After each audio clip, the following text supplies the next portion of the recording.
Hey, I used to weigh 350 pounds, so I bought about 30 bucks worth of food, and I wanted to show you how I like to meal prep it to help me keep myself on track. Here I have the famous boneless, skinless chicken breasts, because I'm going to show you how to properly cook it, and these are chicken leg quarters, which is the thigh and the leg with all the bones and the skin still attached. Then we're going to season these up. I have an Italian chicken seasoning for the breasts. Then for the chicken quarters, this one says smoky citrus. One thing I watch for with seasoning blends is just added sugar. Also, when I make my own homemade seasoning blends, I'll leave salt out. This way I control how much salt goes in, depending on how I'm going to use it. Don't forget to season the other side. Next, while our chicken hangs out, we're going to cook some rice in the oven. I have about 2 cups of rice that I have already washed. Then we're going to fill the level of water, so if you touch the rice with your fingertip, the water comes up to your first knuckle right there.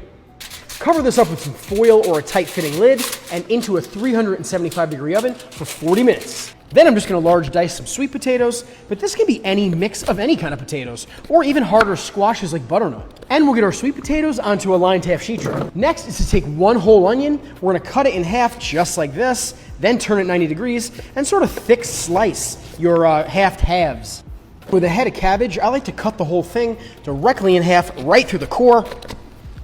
So then you have 2 halves, you leave the core intact just like this. Cut each half in half, making a quarter. Now you have access to the core right here. You can hold your knife at an angle, slide it in there, and you remove the whole entire core. Then for this, I'm gonna cut each quarter in half again, then just sort of thick slice it. With both our sweet potatoes and cabbage, we're gonna give it a little bit of olive oil, a decent pinch of kosher salt, and just get everything coated. Oh, for me, when I meal prep like this, I can never have enough half sheet trays and pans like this that can go into the oven.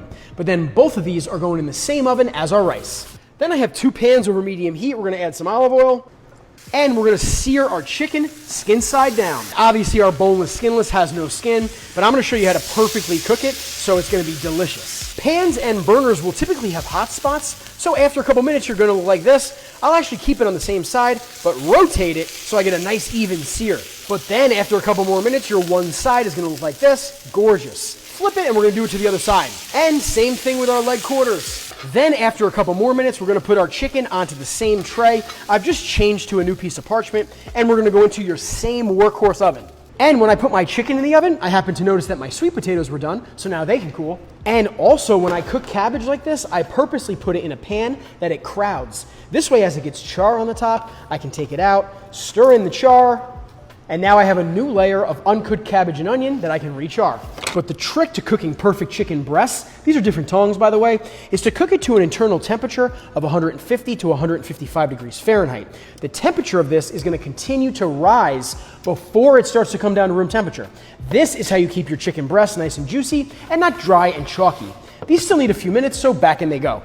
Then once your rice is cooked, we're gonna get it uncovered. And I usually like to use a fork because I can fluff it without mushing it around like with a spoon. Then you're gonna put it onto a plate or on a flat surface like a cookie sheet. But don't worry, at the end, if you use a spoon, this all comes out of the bottom of the pan.